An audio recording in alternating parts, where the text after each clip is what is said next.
Em relação à fase vermelha de São Paulo, a gente já comunicou aqui que começa à meia-noite de hoje para amanhã, valendo para todo o estado de São Paulo, só serviços essenciais poderão funcionar. Paulo Tadeu, você está com o roteiro aberto aí? Estou, meu querido. Me ajuda aí, vai. Farmácias, o que mais que pode abrir? Olha, pode abrir farmácias, clínicas veterinárias, mercados, padarias, delivery de restaurante ou drive-thru, no caso também, né, se for o caso, lavanderias, hotéis, veículos de comunicação, transportes e postos de combustível.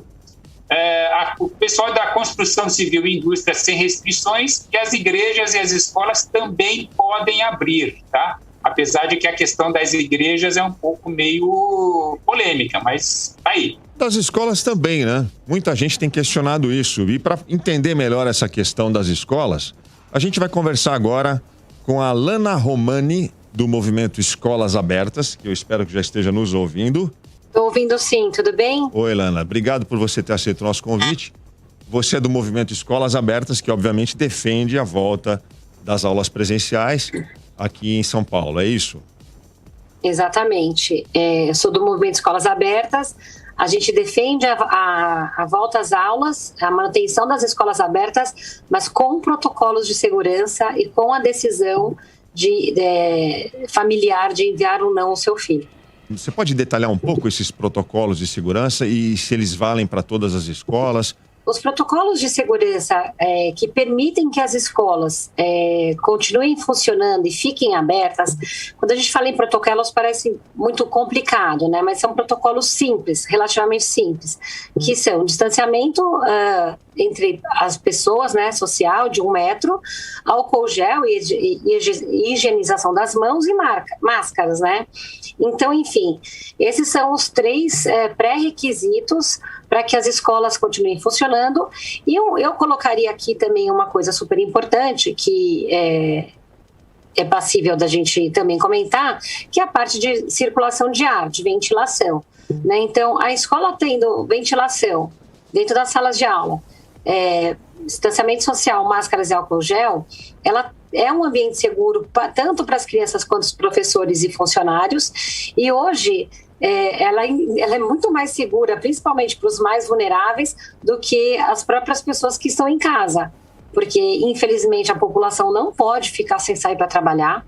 A gente sabe o tamanho da desigualdade que a gente tem no nosso país. E essas pessoas que estão circulando para trabalhar, elas trazem o vírus para casa, né? Entendi. Só para ver se ficou claro para mim. Vocês defendem que se a escola tiver na sua estrutura um ambiente arejado, álcool gel para todo mundo, máscara para todo mundo, essa escola, independentemente de ser particular ou pública, ela deve receber os alunos, é isso? Exatamente. Isso é o que demonstra a ciência. Então, tudo que a gente fala é sempre baseado no que a ciência. Se a escola não tiver, se a escola não tiver um desses itens, ela não deve abrir para aula presencial, é isso que vocês defendem?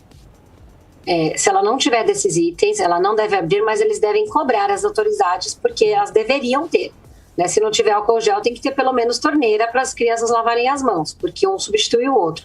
O que não dá é para a gente aceitar as escolas fechadas mais um ano e esperar as autoridades acharem que no tempo deles eles têm que fazer. Não, a gente tem que ir atrás e lutar para que isso, caso não esteja acontecendo naquela escola, a gente faça acontecer.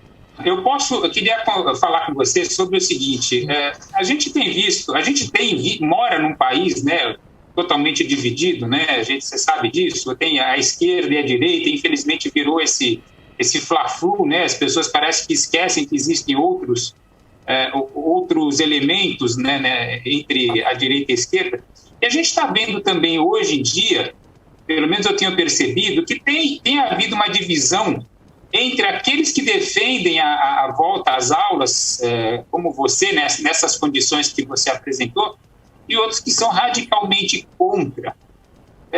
Será que está faltando para o nosso país ter um pouco mais de flexibilidade, de entendimento do outro lado? Porque a gente tem que entender que é uma decisão difícil para qualquer dos lados, né? manter criança em casa não é uma coisa simples e também deixar as crianças sem aula também não é uma coisa fácil. Acho que não tem lado certo e lado errado nesse momento, não é? Exato. É o seguinte, eu concordo com você que a gente precisa buscar o entendimento das partes. Quando a gente começou esse movimento, em novembro do ano passado, a gente se lançou como um movimento totalmente em prol da educação, em busca da abertura das escolas com segurança, óbvio, e cobrando as autoridades, no caso o governo e prefeitura, que tivessem preparado essas escolas para o retorno dessas aulas, uma vez que o Brasil era um dos pouquíssimos países naquele momento que continuavam com as escolas fechadas. Então, para vocês terem ideia, o Brasil é o país número 2 do mundo que mais tempo ficou com as escolas fechadas. A gente só perde para o Sudão. E assim, eu não quero parecer, né? Eu enquanto sociedade, eu enquanto brasileira, eu não quero ser comparada ao Sudão, né?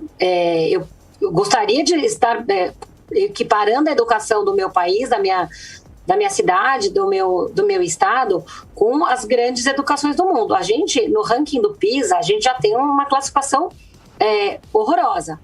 O que acontece é que a gente se balizou na ciência, no que de fato precisa as escolas ter para que a volta às aulas seja essencial, né?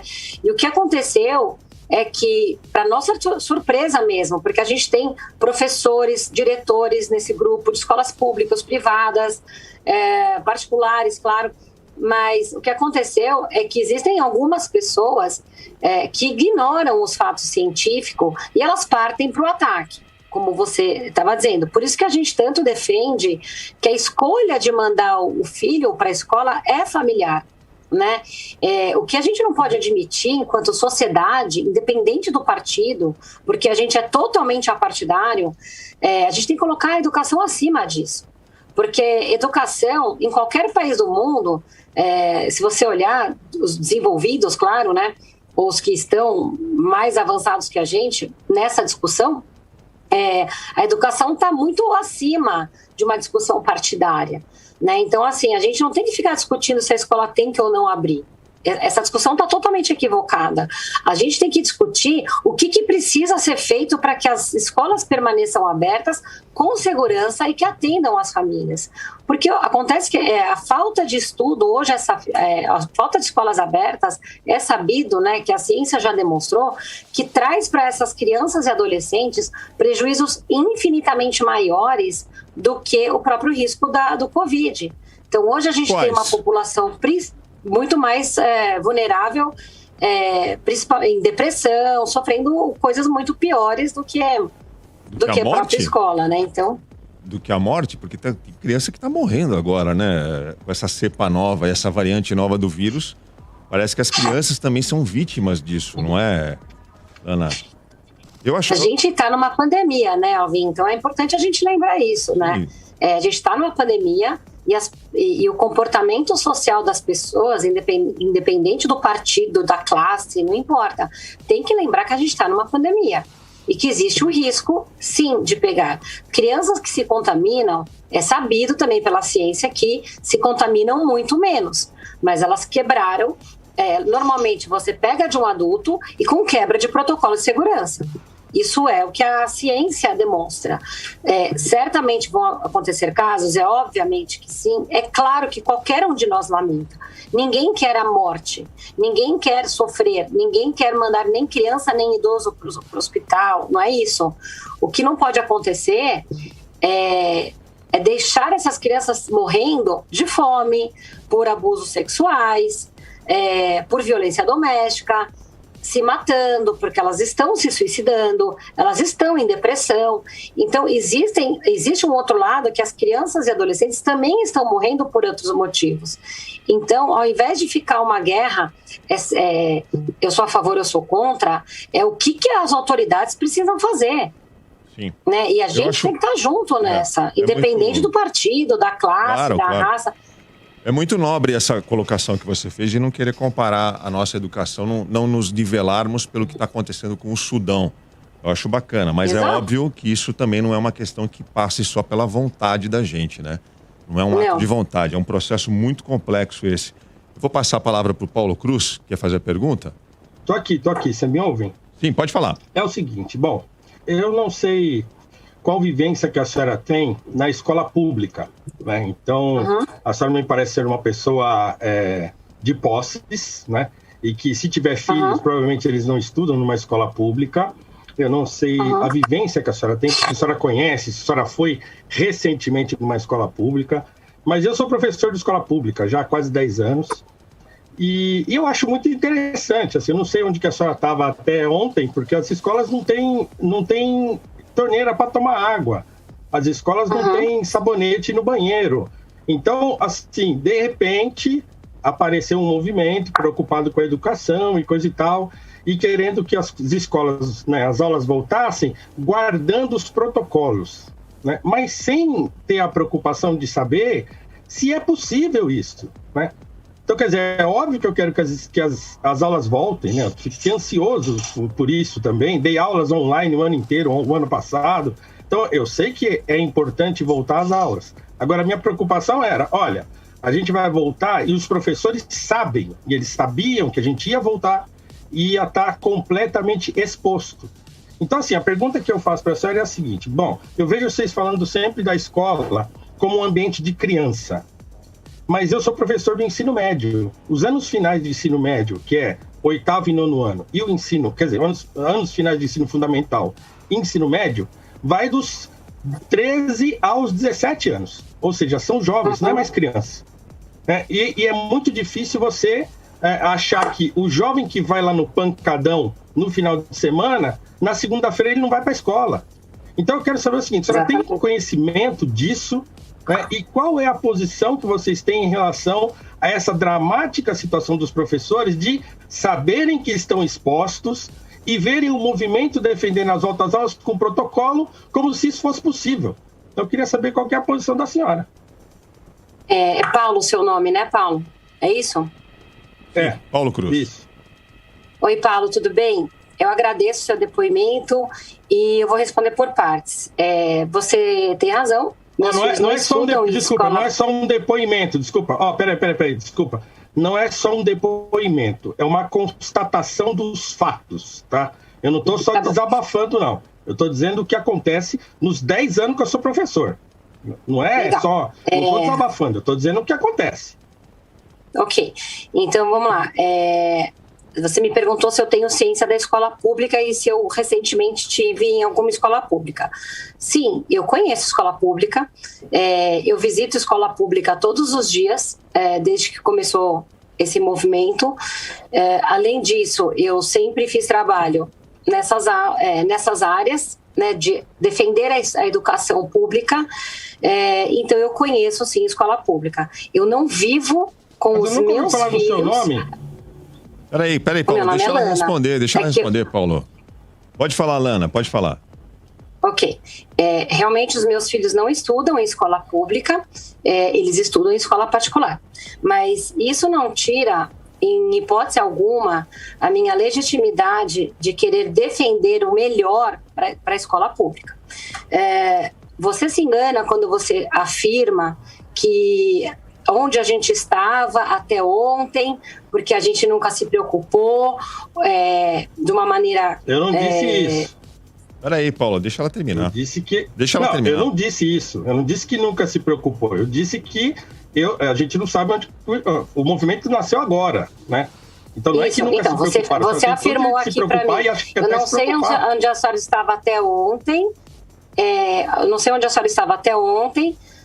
Mas eu dou aula há 10 anos, eu entendi o que você quis dizer, então vamos lá. Realmente, o fato de eu estar até ontem me preocupando ou lutando por outros movimentos, que no qual, no seu conhecimento, né, você achava que eu não estava lutando pela educação, não tira a gente se unir e lutar para melhorias da escola pública. E você também está enganado quando você diz que a gente não se preocupou se isso era possível. Deixa eu te contar por quê, Paulo. A primeira coisa que a gente fez foi processar governo e prefeitura na nossa pessoa física. Então, o meu CPF, meu telefone, o meu endereço e de mais 24 mães e pais estão numa ação na justiça processando governo e prefeitura. E você sabe qual é o tema? Para que eles preparem as escolas públicas para o recebimento de alunos e professores. Então, quando um cidadão se coloca à frente do governo e da prefeitura, né, contra o governo e a prefeitura, lutando por uma causa, eu não tiro nenhuma legitimidade. Então, independente de qualquer coisa, eu queria te contar, né, que se você não sabia, a nossa primeira ação, atividade, foi processar o governo e a prefeitura no ano passado. E essa é a nossa principal luta. A gente não acha que as escolas têm que abrir a qualquer custo. Jamais. As escolas que não têm condições, elas não podem abrir. O que a gente não pode permitir é que eu mantenha todas as escolas da cidade de São Paulo, do estado de São Paulo fechadas, porque um percentual das escolas não está pronta e a gente aceitar que a gente aguarda mais um ano os políticos, né, as autoridades fazerem. Eles tiveram um ano para fazer isso. Então você não Eles tiveram concorda, 11 meses para fazer isso. Você não concorda com a determinação do governo do estado de abrir para todas as escolas? Você acha que não deve ser assim? Só as que têm condições? Eu acredito que as escolas que tenham condições têm que abrir. O que eu sei, assim, enquanto cidadã, mãe, e líder desse movimento e todos os médicos que me acompanham, o que a gente tem que fazer é cobrar, porque aquelas que não tenham condições, elas tenham condições o mais rápido possível. Então, o nosso pleito na justiça é esse. Então, isso é o que a gente tem que se unir. Ao invés de ficar atacando, né, recebendo ataques, a gente deveria escutar e ouvir um pouquinho mais o que realmente a gente luta.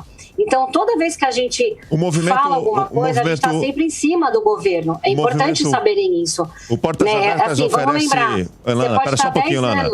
O Portas Abertas oferece algum tipo de suporte, aparato jurídico para quem é aluno de escola pública ir atrás desse direito aí estrutural que vocês estão defendendo? Então, a nossa ação judicial, ela defende escolas públicas e particulares. Agora, quando eu processo governo e prefeitura, eu estou processando o governo nas escolas públicas. Porque como é que eu vou processar o governo nas particulares? Então, a nossa ação judicial é uma representatividade de todos esses cidadãos. Muitas pessoas nos procuraram, na verdade, pedindo aparato jurídico e psicológico desde que a gente começou o movimento, e a gente tem ajudado, a gente tem oferecido, inclusive, para governo e prefeitura, fazer campanhas. Quais são as escolas que não estão prontas? O que precisa fazer? Eu preciso ir atrás de fazer campanha para reforma de alguma coisa, de algumas salas, a gente precisa de álcool gel, a gente precisa do quê? Né? A gente está aqui como sociedade, porque por mais que a gente saiba que a gente paga os nossos impostos e eles deveriam estar fazendo isso, a gente não pode ficar quieto esperando eles fazerem. Né? Se eu quero mudar a educação desse país. Não é porque eu estou... esperando o governo fazer que eu não vou fazer. Então, enfim, a gente ofereceu essa ajuda também, tanto para muitas escolas quanto para o próprio governo e prefeitura. E fica a decisão de cada família se vai levar o filho para a escola presencialmente ou não, e correr o risco. Exato. Então eu não entendo, eu queria até trazer a fala do outro colega que falou antes, né? Esse ataque, ele é totalmente desnecessário, né? A gente tem que se unir pela educação. Eu quero, Paulo, que você tenha condições que que as escolas dos meus filhos tenham. Né? E isso não é hipocrisia. Zero hipocrisia. Então é isso que eu acho essa questão. Eu não fiz um ataque. Eu coloquei a realidade da escola pública. É essa que é a realidade. Então, quer dizer, fazer uma ação na mas justiça a sua fala é nobre, era um ataque. Eu gostaria de te contar isso. É nobre, olha, é nobre, é bonito fazer uma ação na justiça para lutar pela educação. Mas isso é inócuo. A realidade da educação pública é dramática há muitos anos. Então, não ache a senhora que vai resolver porque, de repente, vocês fizeram uma ação na justiça. Esses direitos são garantidos pela Constituição. E eles já não são obedecidos, porque o Estado brasileiro é assim. Paulo. Então, assim, vamos lutar. Beleza, eu acho legal lutar. Paulo. Agora, assim, não dá pra gente achar que a gente consegue lutar assim, faz uma ação, abre a escola e vamos correr atrás depois do que vai acontecer. Não dá. Não, mas eu acho que ficou claro a posição professores da Mas desculpa, Paulo, mas eu acho que eu só te respondi, eu queria só terminar aqui, eu respondi a sua afirmação de que a gente não teve a preocupação de saber se era possível. Então, a ação demonstra a nossa preocupação. Não é possível. Já ficou muito... Calma, gente. Calma aí, Paulo. Deixa ela terminar, por favor. Não é possível. A gente precisa encerrar a entrevista. Não é possível. Bom, Paulo, então se junta a gente. Voltar. Eu te convido assim a juntar a gente para a gente fazer isso possível. Porque também ficar simplesmente falando que isso não é possível e a gente continuar nesse sistema educacional... Eu estou lá dando aula. Não vai levar... que não é possível e estou parado. Estou dando aula. Eu estou dando aula, estou lá de máscara e tal. Estou te convidando para você fazer parte da nossa luta. Mas estou exposto. E você continue dando aula. Maravilhoso, Paulo. Então, eu estou te convidando para você se unir a gente, para a gente ir lá e fazer a nossa parte. Muito obrigado. E cobrar as autoridades. Bom, Lana, obrigado, viu? De ter se unido a gente. Eu preciso encerrar. O movimento tinha que ter se unido aos professores e não ao contrário. Paulo Cruz, eu preciso encerrar aqui a entrevista. Desculpa. Lana Romani, obrigado aí por você ter falado com a gente. Lana Romani do Movimento Escolas Abertas. Você quer deixar o seu site, Lana, que se alguém tiver interessado em participar e entender melhor o movimento? O site, Sim, as redes sociais. Eu gostaria de deixar, o site é escolasabertas.com.br, o nosso Instagram é escolas.abertas, tem Facebook, Twitter, a gente tem muitos professores públicos e privados, diretores, coordenadores, perueiros, apoiadores, né? Então, quem precisa também tirar dúvidas, a gente tem nossos telefones, tem lá na nossa página. E eu agradeço a oportunidade e estou à disposição. Obrigado, viu, Lana? A grande verdade.